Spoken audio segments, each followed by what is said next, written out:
Hello, good evening, and welcome to the TNT Show. I'm John Drummond, and I'm your host for the next 60 minutes. As I always say every week, but it's true nonetheless, the TNT Show and Indie Live are delivering more exciting shows than ever before. And you can watch, for example, the TNT Show on indielive.net. It's streamed out on YouTube, Facebook, TikTok, and Twitter. Plus, on YouTube, you can view this show and all the previous 150 odd shows that we've done so far. Now, if you're upset by media coverage of political events, where journalism is often junked in favour of stenography and or rehashed news releases, if you're looking for an alternative voice, well, you found it. We're here for you. Please be here for us. Do support the crowdfunder when you see the details on the screen. You know, it's been another great day for British democracy. Today was Budget Day, and the Scottish Tories are revolting. Now, I know what you're saying. There's no news there, John. But this time they're agonising over a slight by the Chancellor, who assured them that he had listened to their concerns. More fool they. Not that Labour would be all that much different, as you will learn later on in the show.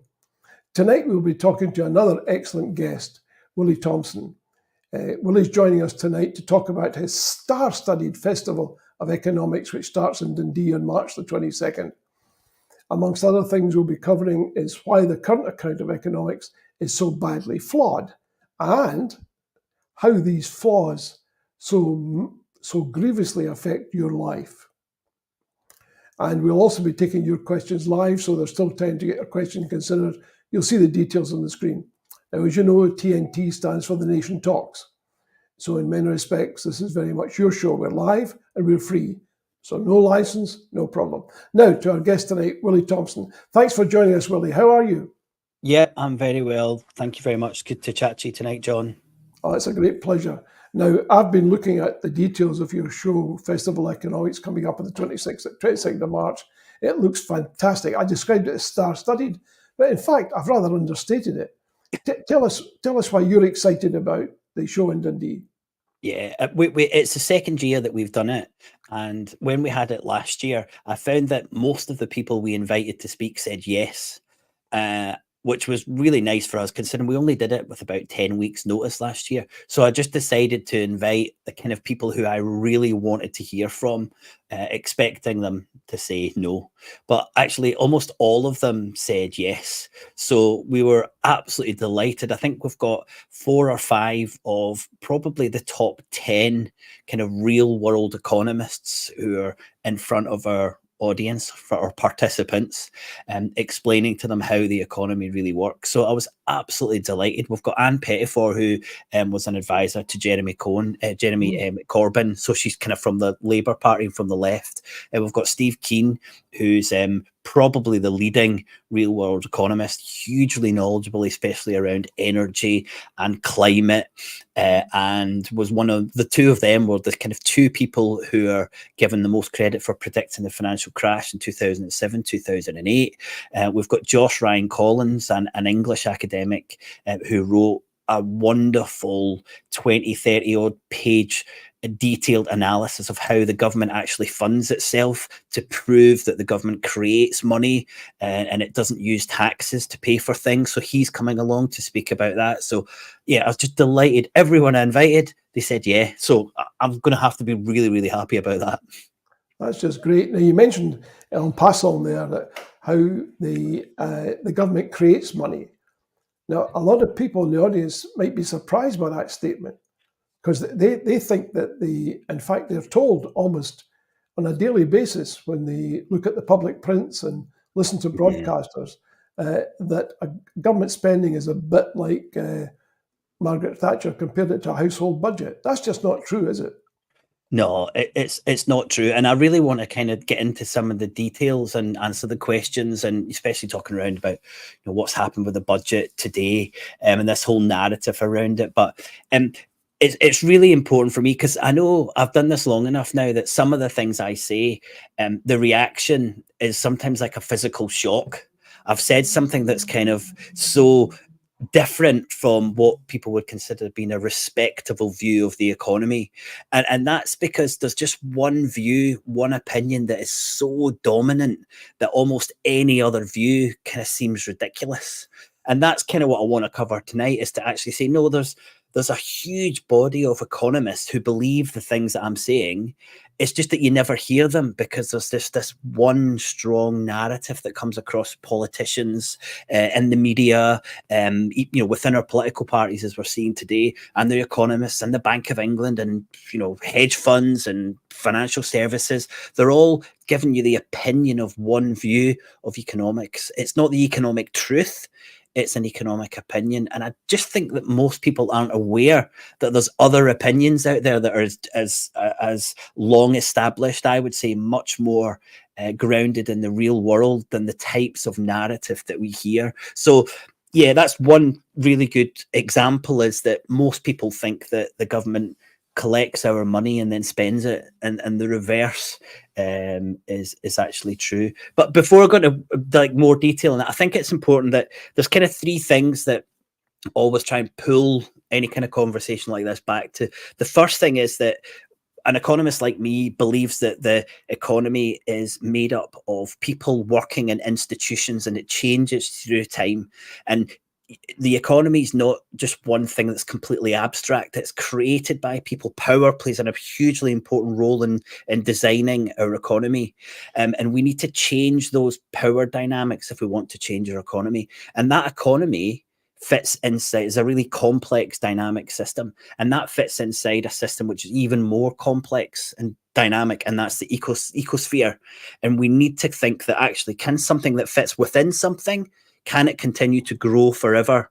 And my view as an economist who's influenced by ecological economics is to say that at some point our economy has to stop growing.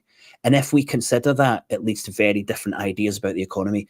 The second thing is that we've got a completely misunderstanding of money and how it works. And if you really understand what money is and how it works, your policy options, the things that you can do as a government, become much more progressive, and you're able to do so much more. And then the third thing is just to kind of consider this idea of wealth. And for me, wealth's never created. Wealth is transformed from one type of wealth into another. An example would be, you turn a table, right? It's a type of wealth, but it comes from a tree, which is another type of wealth. So real wealth isn't created. It's just transformed from one source into another, or it's moved from one place to another. And then finally, it's just to kind of bring that all together and just really think about the economy as being a very complex and dynamic system, and that we really need to look at our economy very differently. And this in general, sum up now, this in general is how this kind of real world economists look at the economy within this framework, which is very different from the mainstream. Thanks. Maybe we'll take a couple of questions that might enable you to amplify some of that material. Jock Gibson is asking, according to some SNP economic pundits, in quotes, Scotland would need a population of 25 million to be, quotes, a proper economy. What's your view on that narrative? Yeah. I'm not sure if Richard Murphy would describe himself as an SNP economic pundit. Jock, see if you can let me know if you can think of anyone else. But I think the meat of your question, I would, in a typical economist answer, I would say yes and no. If you look at the resources of your economy, the most important resource is your human capital, the people there, what they're able to do. And Scotland is a small country, and to stand alone, if you want to kind of use that term, it would have to be much bigger, because you have to create what's called an internal market. You have to have enough people. America's a perfect example. China, Russia, India, Brazil, countries that are big enough that they can generate enough transactions and have enough going on in the economy that they're able to kind of be much more self-sufficient. Scotland's never going to be like that. I personally think that Scotland should be double the size it is in 10, 15 years. I think that would make us in a much stronger position in terms of our own security and sovereignty. But the other side to that is that, well, of course that's not the case, because Iceland's got 300,000 people and it's really successful. Ireland's got... these small countries are really small and they're really successful. But if you want to be a small country, you have got to be a very open country, because you've not got enough within your borders to be able to kind of control everything. So my answer to Kenneth Jock is halfway between that. I think Scotland has to have more people. I think there's hardly anyone in Scotland. I think we've got huge resources, loads of space, and we should be a bigger country than we are. And incidentally, there's a wonderful chart that you might have seen that looks at Scotland, England, Ireland, Wales before the Union. And you'll see we're all about, England's about 4 times the size, I think, as Scotland. And then we get up until about the Union, and then you just see England shooting all the way up in terms of population size. And the other nations, Ireland, as it was at that time, included Northern Ireland, Wales and Scotland, all staying here, but England just shoots right up like that. And I think we have to address that. And I think that's one of the reasons why I feel quite confident now saying that the Scottish economy is very much a colonial economy, because of these types of figures and this type of narrative that one part of the empire grew while other parts didn't. So you wouldn't be surprised to hear that 200 odd million pounds has been assigned in the budget for levelling up for the city. Yeah, you know, I think if you look at the budget, you'll find so many examples of two things. It's of the wealthiest in society supporting people who are like them. Yeah. And in a sense, that's only natural. You're not saying anything that people would say that doesn't happen, because we would all do something if we're in a similar situation.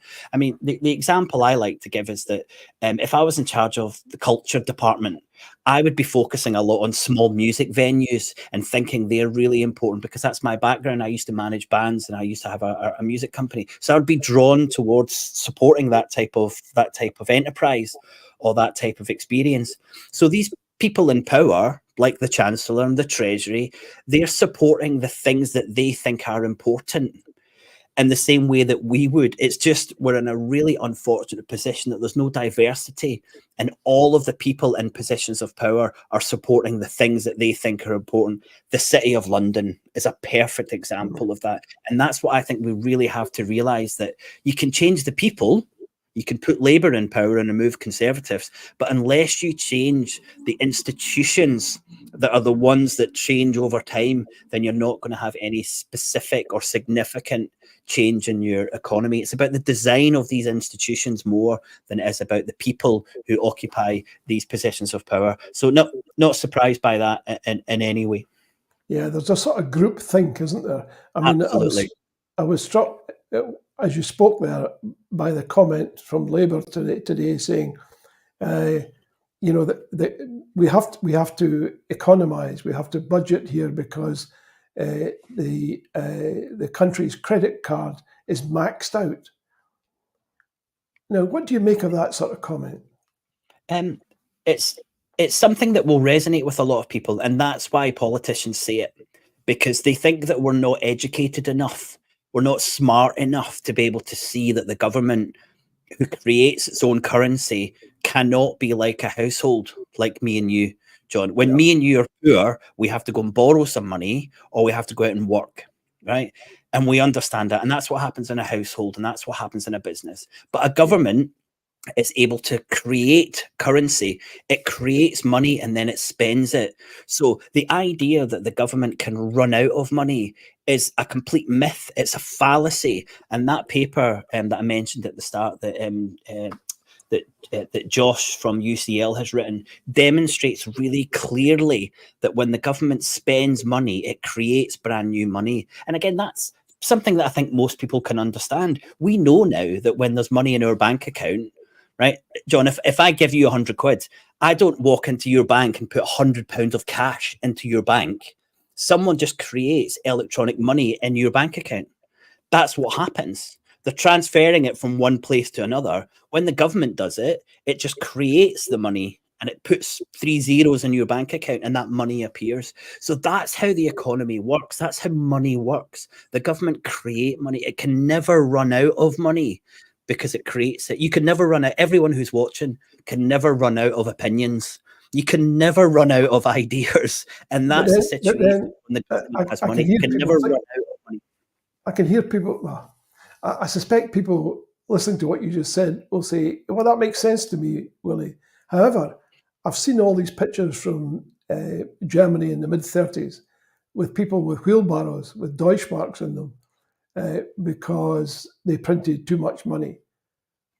Surely that's a real danger, they might think. Yeah, sure. And I think that's one of the dangers we have in life and in economics is when we have false analogies. And that's an analogy that makes sense, but it's a false analogy because that was in a world where there was the gold standard and where there was a completely different economic framework. Currencies couldn't move very easily across borders, if at all. The world is so different from then. And to look back, what's that, nearly 100 years and say, oh, yeah, but that happened, is just so remote from where we are now. But a general and a really important point is that when the government spends, as I just demonstrated, when the government spends, it prints money, okay? It prints money, it creates money. The problem is that when a government does that too much and it leads to inflation. So there's a point, no supporter of the kind of economics that I'm influenced by would ever say you can just keep printing money and keep going and keep going and keep going. It's a very, very different situation than that. And the government has to be aware of when releasing money into the economy starts to create inflation. And that's the barrier. Up until then, the government can effectively spend as much money as it wants because that money is helping the economy work, is giving people jobs, is bringing resources into the economy and making everyone's life better if it's done properly. But at some point, you can't print money forever. But the constraint is inflation.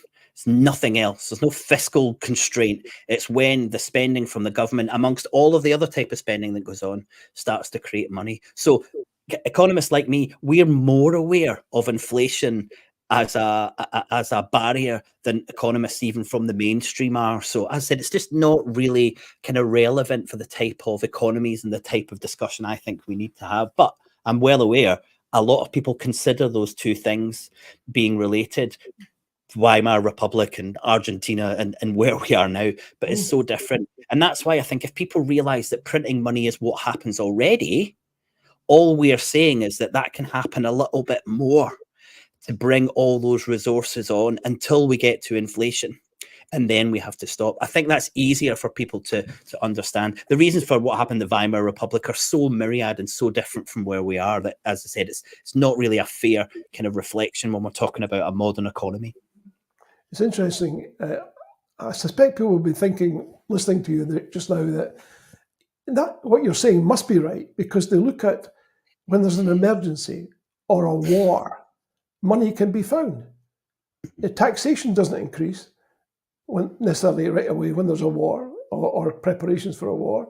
Likewise, when something unexpected happens, like a pandemic, money can be found. Most of it goes to the undeserving rather than the sick, but that's a separate issue. So people instinctively, I suspect, will say, oh yeah, I can see how that happens. Because, I mean, when the emergency comes along, the government seems to have all the money it needs. It doesn't rush out and tax people, it just generates the money. Absolutely. And we're in a situation right now when our government, and I need to make a real clear distinction here between the Scottish government and the UK government, because this is really, really important. And sometimes you maybe start with this. The Scottish government is a currency user. It is like a household, right? And so is the Welsh government, and so is the Northern Irish government, and so is Glasgow City Council. They don't create money, so they have to budget. So the Scottish government can't just go out and spend loads of money the way that UK government can, because the UK government creates the currency. Scottish government has to get it from Westminster or get it from us, or borrow it. It's actually not allowed to borrow any more than a tiny paltry kind of 3 billion a year. But the Scottish government is like a household. So the conversation we're having about money and what the government's able to do is the government that issues the currency, which is Westminster. So Westminster has all this power. Scottish government wants all this power with independence, or actually we'll maybe get into this ideas around when we have a currency that maybe doesn't want all these powers initially, but an independent Scotland with its own currency would have all these powers. But at the moment, we're households. So it's a really distinct, a real difference between Westminster and Scottish Government, which I think is really important as we answer any more of these questions going forward. I think that is important. It might be helpful if the Scottish Government spokespeople were to couch their answers in those terms so that people could see the clear distinction between one type of government and the other. I mean, of course, people understand that the Scottish Government's devolved, so they know that it works on a fixed budget. I think people know that, and instinctively they know that there has to be constraints. But you mentioned government debt, and I suspect your view of government debt is very different to the one that's generally espoused on radio, television, and newspapers. It's not really debt, is it? Yeah, it's debt, John, but not as we know it. Right? It's so different from the debt that you and I have, because can you really have a debt if you can create the money to pay off that debt? Is it really a debt? And for me, a real definition of what a debt is that you have to forgo something to pay it off. Right? That's the debt. If I owe you a tenner, it means I can't go out and buy a chippy because I need to give you that tenner. Right? That's a debt. But when the UK government has a debt, it's not forgoing anything. It's just creating amount of money. So that's the first thing. But what's really important is that the debt is simply the amount of money that's the government has released into the economy that is not taxed back. Okay, so imagine a scenario where we've got zero debt. Okay, imagine the government, this theoretical government. Okay, imagine the government spends £100 into the economy. Okay, and it has a debt of £100. Now, to run a balance, it would have to tax or it would have to tax £100 of that back. So how much money's left in the economy? Zero. Okay, there's zero money left in the economy. How does an economy function without any money? It's impossible. That's the whole point of money, is that you want it to be in an economy. So a government has to have a debt if we want money to circulate in the economy.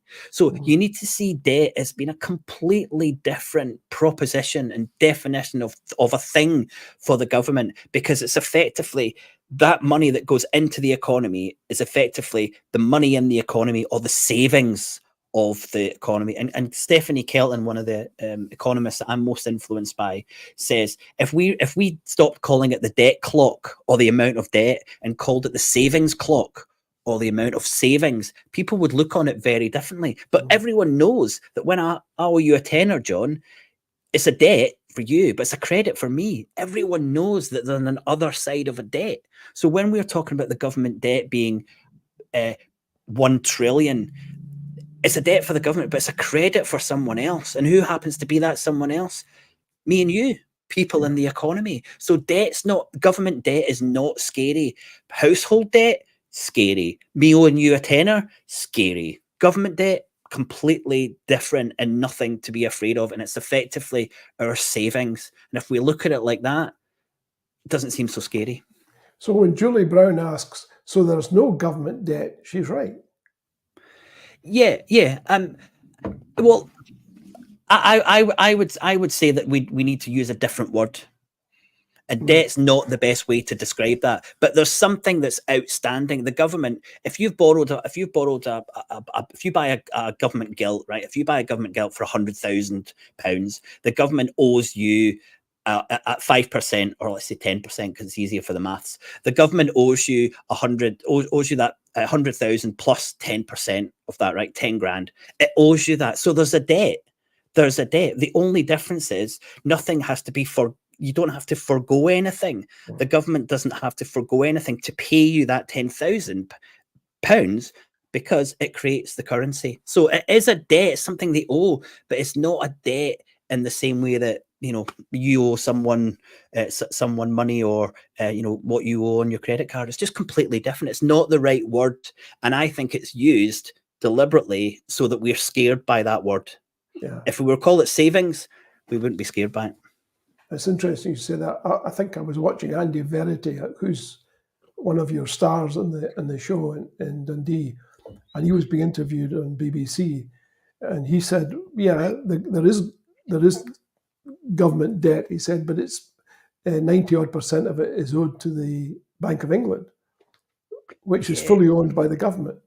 Yeah, it's about, I think it's about 30% of our debt, or about 25%, I think, of that, the last time I looked, was owed. But that's included. So at the moment, we're very close to 100% of GDP equaling what the government owes in debt, right? It's very close to 100%.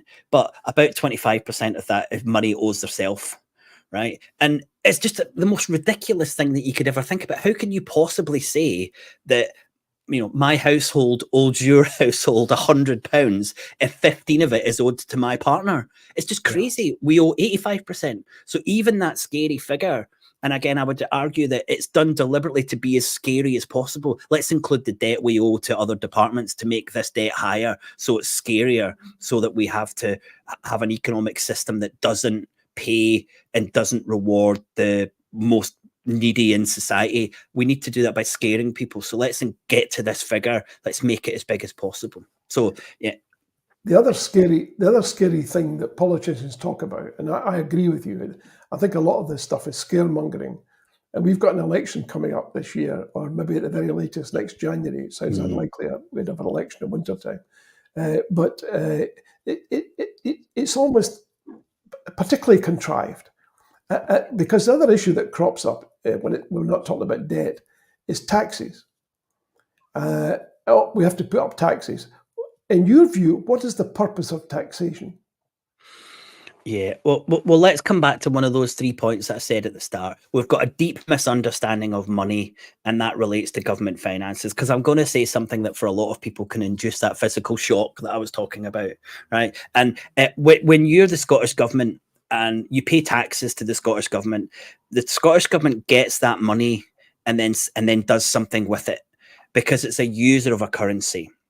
Okay, so taxes that go to the Scottish government fund services in Scotland. However, if you're the currency issuer, taxes, when you collect them, they literally disappear. And back when America became independent from Great Britain, England, I think at the time, Great Britain, or United Kingdom, I always get mixed up on those definitions when we're talking about that period. They called it England, right? Yeah, they called it England. They issued their own money, and after a period of time, they collected some of it in tax. They used to get the bundles of money they'd collected, and then they used to set fire to them. Right. And again, this is something that would be crazy, setting fire to money. But that's because we don't understand what money is.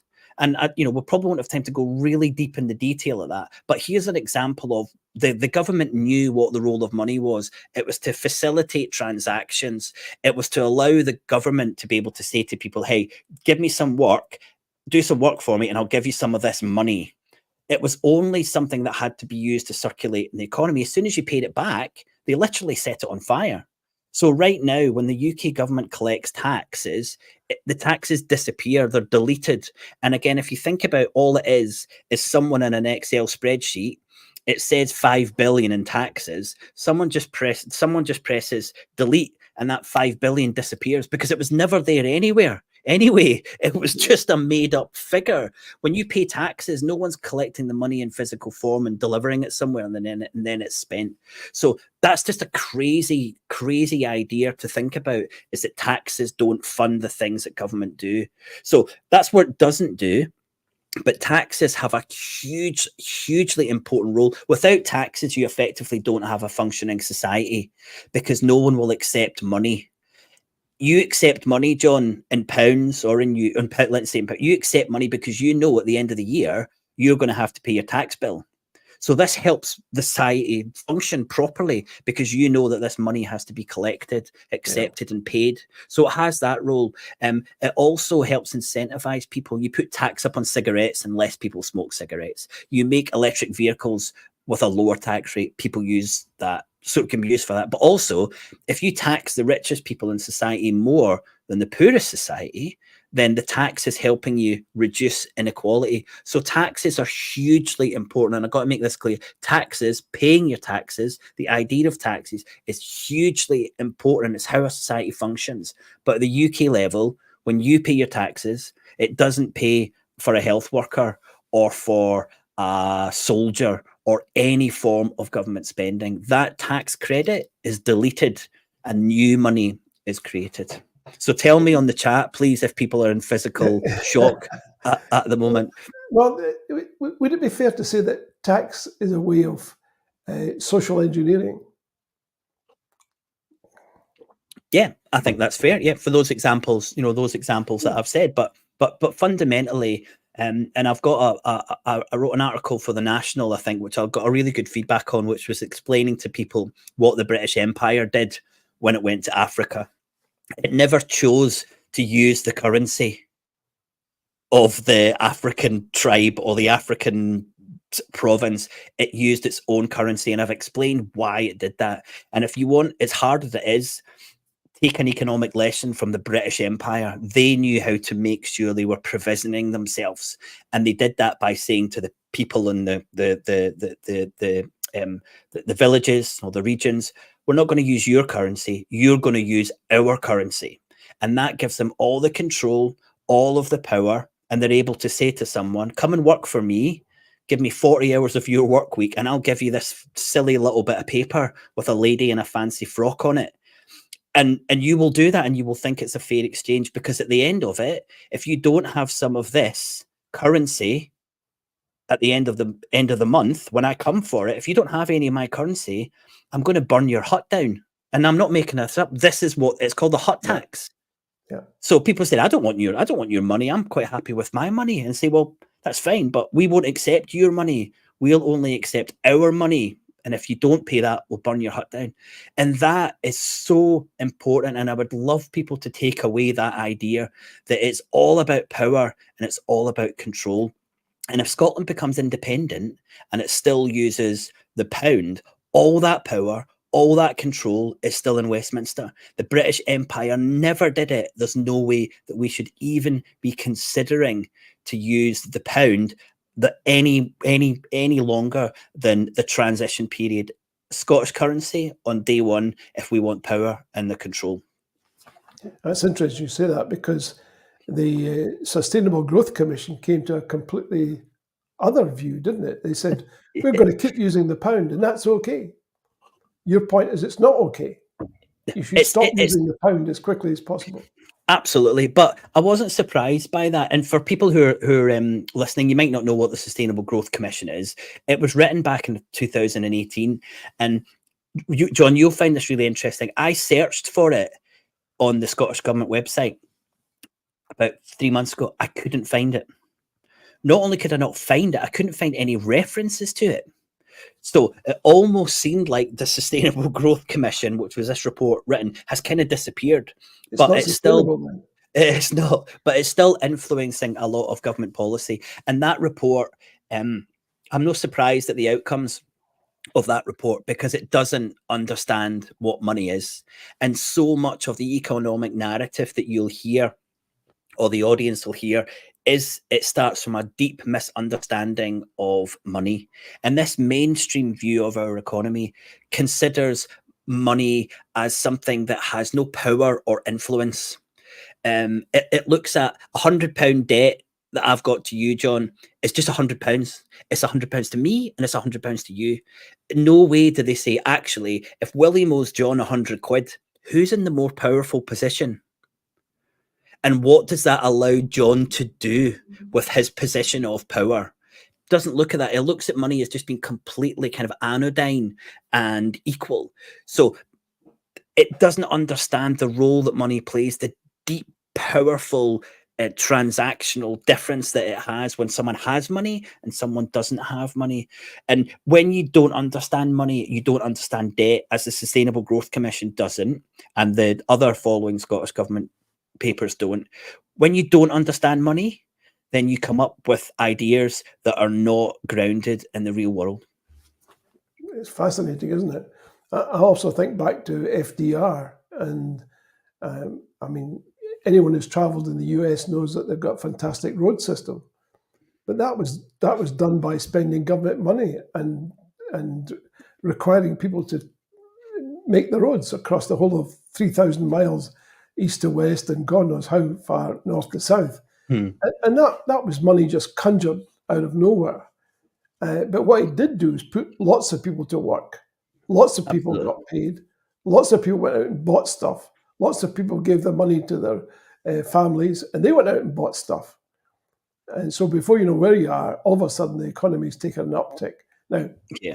I'm not discounting the huge impact of the Second World War here, but things were definitely getting better long before that happened. But, Yeah, and if you look at the United Kingdom, we were in a very similar situation. We came out of the war in such a, our infrastructure was decimated. We'd lost close to 1 million people during the war who died. All of our resources, we've been cutting down trees to build, to fuel the furnaces, to melt, to all the coal ripped out. We absolutely, we took so much of our natural resources out of our economy to win the war. We were so depleted in terms of resources. However, the next 20 years saw the biggest rebuilding or the biggest infrastructure rebuild our economy has ever seen. So as you said at the start there, John, ask yourself, how was that possible when Britain had won the war, but at a huge cost on its resources? Was it still able to build better roads than we have now, more schools than we have now, an NHS which was properly resourced? It is all down, and this is my main point, it is all down to the political will not being there. And they say that the money's finite and we've spent it all so that they don't have to spend money on the things that they don't think are important. The reason there's potholes in your road is because the truly wealthy don't use the roads down your local high street. The reason that there's no shops on your high street is that the wealthiest in our society don't shop on your high street. So you have to realize that these things are all down to choice and political will. It is never about not having enough money. It's enough political will. And that goes right across the political spectrum. And we need to have this debate in Holyrood to say, if we become independent, we have to start thinking about how to use our resources and not constraining ourselves by this idea that money is finite. So, in your view, should Scotland be actively considering setting up a central bank as soon as possible and having its own currency? I think we have to have a plan for independence first, seriously, before we get into anything. And I think it would be incredibly difficult for the Scottish government right now to spend £1 million in resources to set up a central bank. I think politically, I think it would be exceptionally difficult to do that. So I think we should be creating policies and plans ready to be in place, but we need a plan for independence, John. And that's, I'm an economist, hopefully a political economist, and I want to kind of get to that position, but we need a plan for independence. It's foolhardy getting into too much detail without that plan. But to answer your question, central bank should be set up, should be ready to go during our transition period, which is likely to be between 5 and 7 years. Yeah. And our currency should be ready to go during that period. I think we could do absolutely everything we needed to do within that period of 5 to 7 years. We just need to get independence first. And will you be talking about this at the Festival of Economics? Yes, we will. But for me, to bring it back to the festival, it's much more about explaining to people how the economy works than saying independence is great, right? And, I believe that the economic argument for independence is relatively strong. I don't think it's a really clear-cut case. I don't think I'm going to say we will be much better off as an independent nation. I think the economic argument is fairly tight and fairly, I think it's close. But the political and the social and the cultural and all those other elements that come with independence, I think, are incredibly strong. My main point is to say to people that if we become independent, we still need to change the type of economy that we have. And now that we're in the United Kingdom, we have to be more aware of the influence that we have to change the type of economy that we have. So it's an event for people who support independence, and you'll see, we're progressive, we're left-wing, like most people are in Scotland. We're going to talk about the economy and a well-being economy and how we get there, but it's not ramming down people's throats that independence is the answer. We'd welcome people who come to the conference to find out more about how the economy really works. And that's what we talk about. I take it there are still tickets available. How would, if somebody watching tonight wants to go to the conference in Dundee in March, at the end of March, how do they get a ticket? What do they do? Great. Well, I actually see we've already got there's a couple of people who are on who I know are coming to the festival. So thanks very much for joining us on that. But I've just put a link into chat. You can still buy tickets. We've got an event we've actually got an event in Leith on the Thursday, the 21st of March, which is a panel of economists followed by the UK premiere of a film which talks about all of this in much more detail. It's a modern monetary theory film starring Stephanie Kelton. You can attend that event physically, but the festival, you can buy tickets for the Friday, Saturday, Sunday to attend in person, or you can buy a ticket to watch online, or I think even better, have access to all of the recorded sessions afterwards. So we're offering basically, it's 30 quid and you can watch nearly 30 hours of this type of content that we're talking about tonight, or you can buy that ticket and take part like people are taking part now. But yeah, tickets are available. We'd love people to attend the event in person, but as much for me, we'd love you to join online if that's better for you as well. So yes, tickets still available, and we'd love to see more people there. So think of the return, ladies and gentlemen. You get 30 hours for £1 an hour.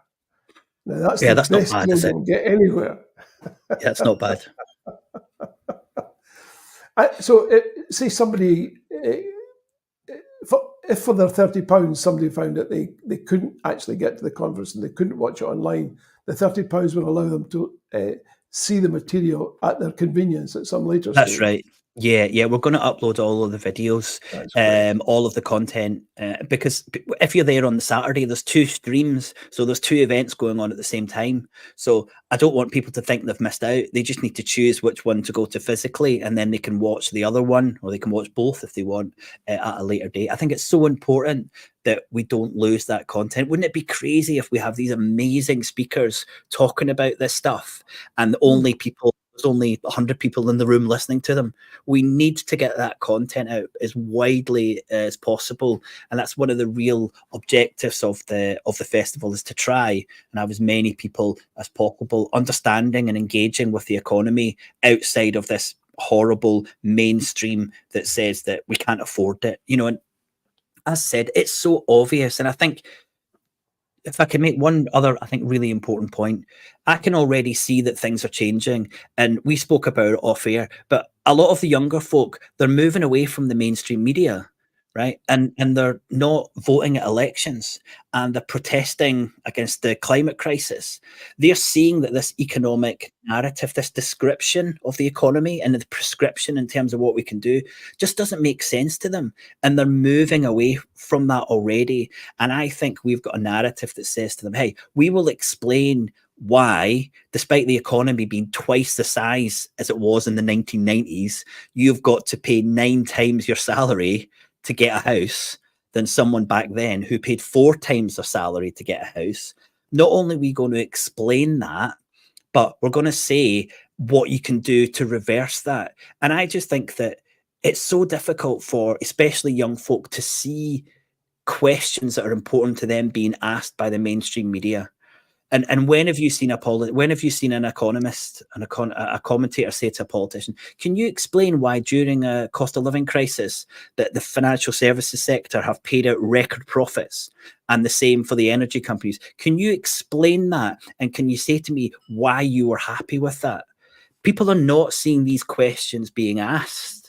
And that's what we really want to push people towards, demanding that these questions are asked so they can get the answers that they want. Give us a little taster. You said that there's been huge house inflation over that period that you mentioned, and it doesn't have to be that way. So give us a little taster of your explanation at the Festival of Economics.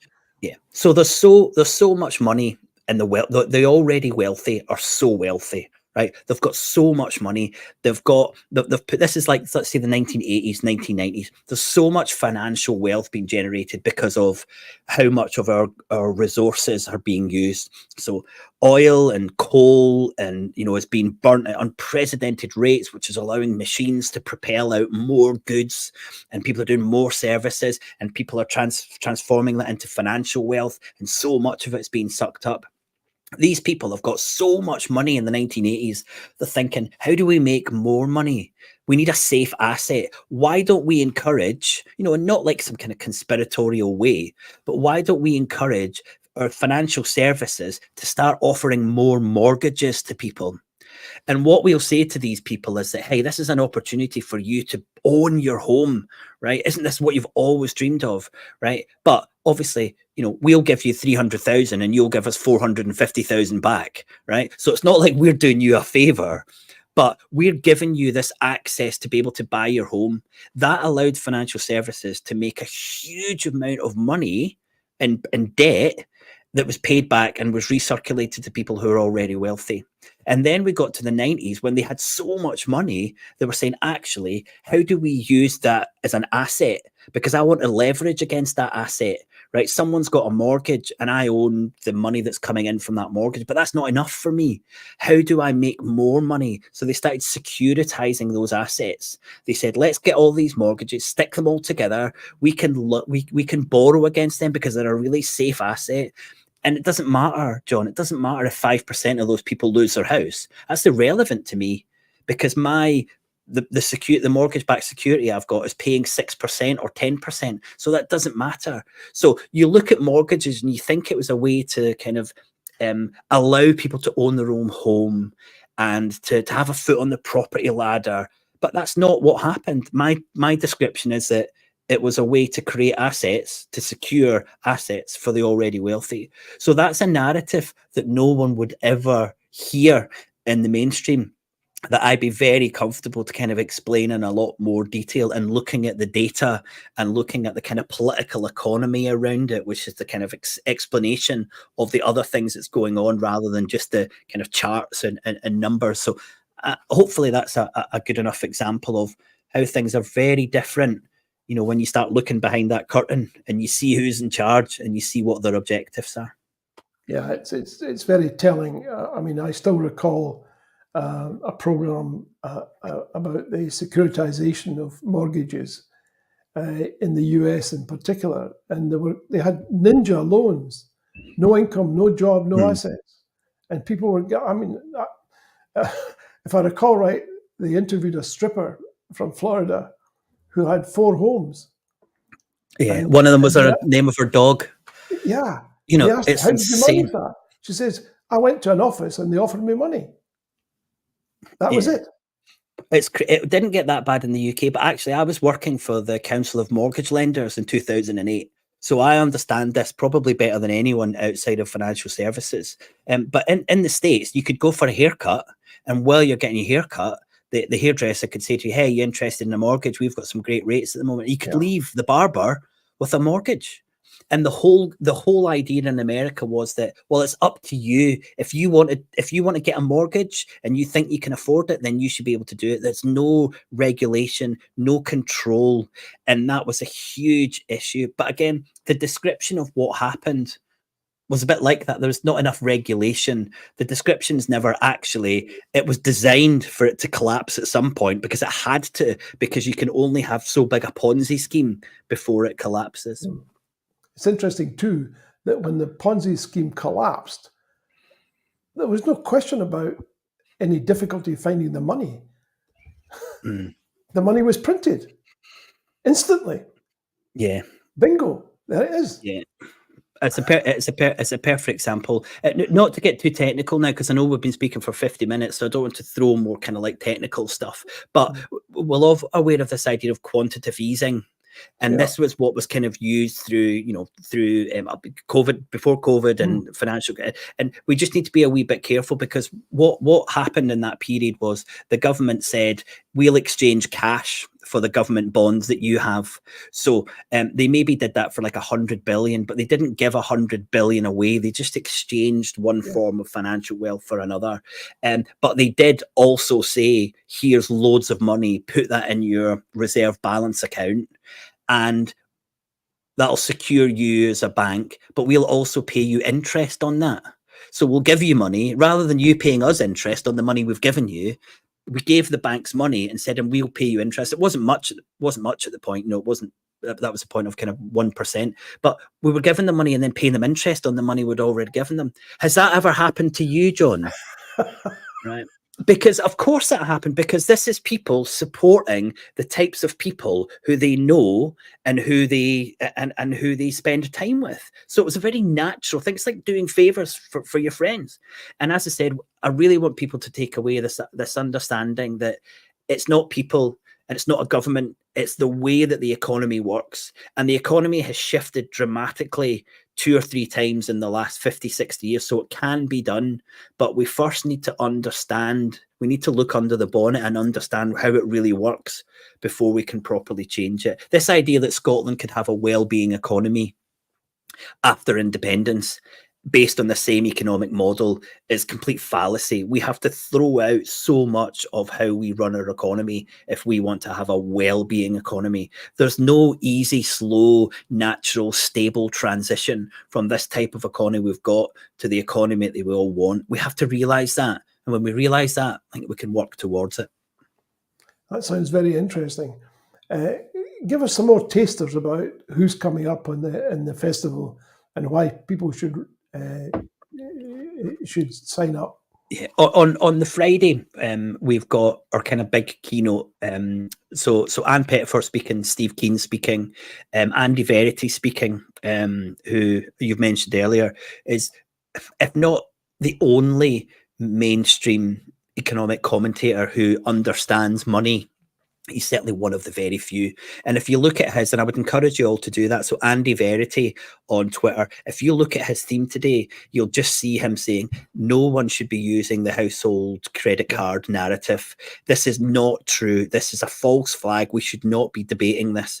And he's very, very supportive of the type of economics that I support. And he's there talking about how the media frames the economic narrative. So I think that's going to be really interesting. He's also there to promote and talk about his book that he wrote about the financial services sector called Rigged. So Friday's a wonderful day. We've got a recorded interview with Mark Blythe, who's a Dundee born a professor at Brown University in America. He did want to come and he booked to come, and then his wife said, you do realize that that's the weekend of my 50th birthday. So he messaged me and he said, I've said to the wife, do you want to spend it in Dundee? And she said, I want to go to Hong Kong. So I'm really sorry, but can we do a recorded interview? Yeah. So he wrote, and people might not know him, but he wrote a wonderful book called Angrynomics. So he's a political economist. Right. Yeah. He talks much more about what actually the impact of these policies have. And he came out really strongly against austerity.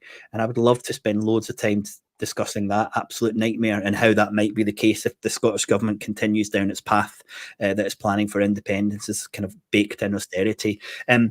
But that's a session I'm really looking forward to. We're going to get questions from the audience before so we can ask them. And then we finish the Friday night with the MMT film, Finding the Money. So there's loads going on the Friday. The Saturday is 2 different streams across the whole day. Loads. Please visit the website to have a look. My favourite session last year was something called the Myth-Busting Session, and we're running it again this year.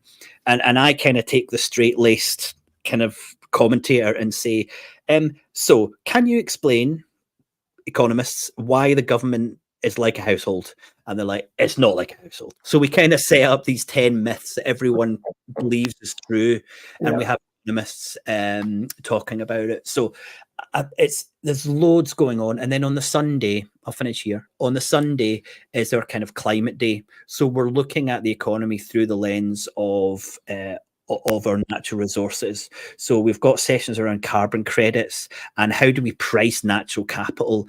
A mainstream, this is true, the mainstream says that the value of Scotland's natural capital, its seas, its rivers, its trees, is 275 billion. Okay, someone actually thinks that you can put a figure, a monetary figure, to the things that make us or allow us to survive as a species. It's just absolute madness. But this is where we've got, because if something has a value, then there's some way of monetizing that, and you put it into a market, and then people can make money from it. And we're just saying there's things that should not be controlled or involved in the market. Things like carbon sequestration, carbon credits, natural capital, markets should have nothing to do with that. And importantly, the Scottish government right now, similar to the UK government, and it sees markets being a solution for all of our problems. And that's because the Scottish government is informed by the same or similar economists with a similar background and a similar perspective of the world. And that's what we really want to try and change, is for our policymakers to start looking at our economy very differently, so that they can come up with different solutions which resonate much more with, you know, some of the wonderful comments, because I've been looking at them, comments and questions that we've had from the audience. Yeah, it's fascinating, isn't it? Have you had any contact with I know you've got some government ministers on the festival, but have you had any contact with the people in the Scottish government who are looking at these issues in terms of the formulation that you talked about? No, not yet. Independence. Our objective for this year has been quite clear, and we said that right at the start of the year for Scotonomics, is to try and start having conversations with this administration and with the civil servants in this administration, and really to say to them, can you explain to us why you think your view, your direction is the right one that we should be taking? And I hope we get there. And the more people who watch shows like this and then contact their MSPs and say, you know, you've got to be much more aware of these types of opinions that are out there. There's some wonderfully, you know, gifted economists like Steve Keen and Anne Pettifor who are having this narrative. But importantly, on Thursday, the 21st of March, we have a panel session in Holyrood, and that's sponsored by Ivan McKee, and we've already had half a dozen MSPs sign up to that. So we are getting in front of them, but really, I think it's much more productive if we try and engage with people who are watching tonight and help them realize that if they think there's something wrong with the economy, then there is an alternative and there's another narrative. Seek that out, and you'll probably find the answers to the questions that no one is asking, apart from economists like myself and like Stephanie Kelton and Steve Keen and Anne Pettifor and Josh and all the other people we have at the conference. Do me a favour, if Andy Verity is looking for ways to promote his book, tell him to get in touch. I will do. More than happy to have one, because I think what we need to do is to get some of these messages out in a this is probably an ideal forum in some respects. It's not as good as your Festival of Economics because you've got so many other speakers, but to give people an insight into how they may have been misled in the past, and how things could be very different if you just change your mindset and don't accept as gospel what you see on television or you read in the public prints. And I think many people feel that way anyway. I think they feel deep down, they think, I'm listening to this guy talking about economics. And you know something, you know, when they watch the BBC, with the exception of Andy Verity and STV or others, they're looking at it and thinking, that doesn't stack up for me. Absolutely. Where did the money come for COVID? Where did the money come for wars? You know, it's almost instinctive. It's two thoughts to leave you with this. There was an article in the FT by Martin Wolf yesterday, I think, who's their main economist, and I really like him, and he's a wonderful economist. But his article was talking about excess savings. Okay, so there's actually a concept within the mainstream that you can have too much savings. Right, you can have too much financial security. These are things that people in the mainstream discuss. It's mental. And the other thing I want to leave you with is that the mainstream says that there's an optimum level of global warming. Okay, and it's been calculated, but using a cost-benefit analysis, right? Because it's going to cost us money to solve this crisis, right? So how bad does the crisis need to be for it to be more than the money we've got to spend, right? And it's 4 degrees, okay? And an economist has worked this out using these models.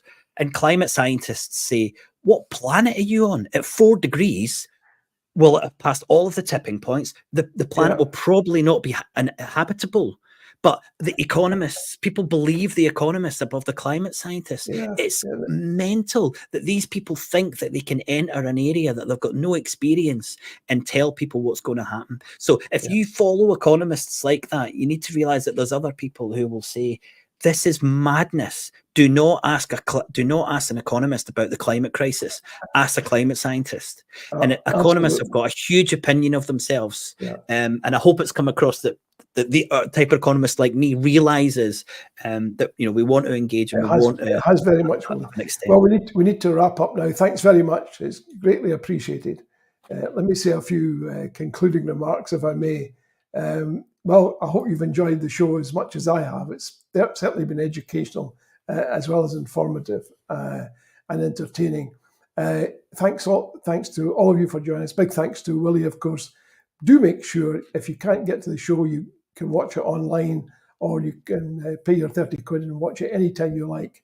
And do recommend it to others, please, because all you've had tonight is a mere snapshot. You really want to give yourself the benefit of the full package at the Festival of Economics. And do join us next week, please, when we'll be featuring three good folks from the Independence Forum Scotland that seeks to encourage people to get together in terms of constitutional change. And to all of you, thanks for joining us. Stay safe and take care. And remember the crowdfunder. Good night, all.